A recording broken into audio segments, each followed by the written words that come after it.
तो बच्चों, आप मन जीती भगत हो। आपकी किस्मत परमात्मा ने अलग लेखनी से लिखी है। आपको ऐसे समय में मनुष्य जीवन प्राप्त हुआ है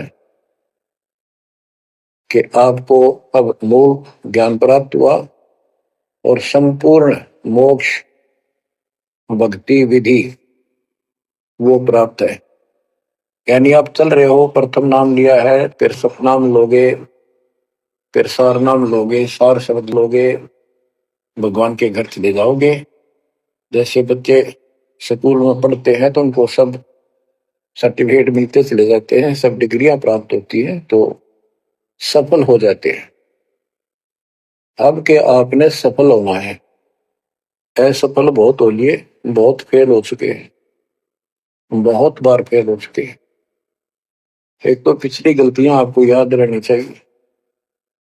जैसे कबीर साहब कहते हैं कि मानुष जन्म पाएकर खोए, सतगुरु विमुखा युग युग रोए। एक तो होता गुरुद्रोही, एक होता है गुरु से विमुख हो जाना।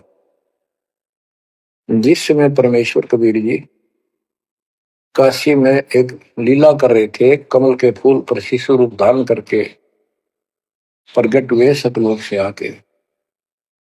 निमा नामक एक पूर्व संस्कारी हंस उनको घर ले गए, जो मुसलमान लाए थे, और वहां उनके कल्याण के लिए आए थे परमात्मा। नीरू और निमा ये सुपत सुदर्शन जी के माता पिता थे, और परमात्मा ने वायदा किया था, बच्चा तू दुख ना माने, तेरे माता पिता को मैं पार करूंगा। इसलिए उनके पास मालिक आए, उनके कर्म बनवाए, एक बच्चे की तरह उनका पालन पोषण उन्होंने किया, जिससे उनके संस्कार प्रबल होते चले गए। तो बच्चों, उस समय 5 साल की आयु से ही परमेश्वर कबीर जी ने इस तत्व ज्ञान और अपनी शक्ति भक्ति से और अपने ज्ञान के तर्क से बड़े बड़े मंडलेश्वरों को फिटे मुंह कर दिया।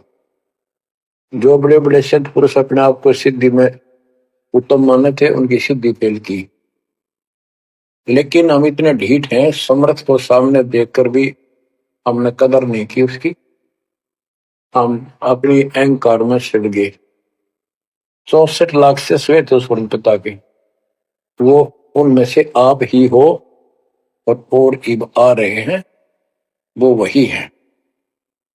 और फिर आपके जो आने वाली संतानें होंगी, वो तो अनमोल परमात्मा की विशेष आत्मा होगी, क्योंकि उनको सीधा ही कबीर परमात्मा का मार्ग, मूल ज्ञान गर्भ से ही सुनने को मिलना शुरू हो जाएगा।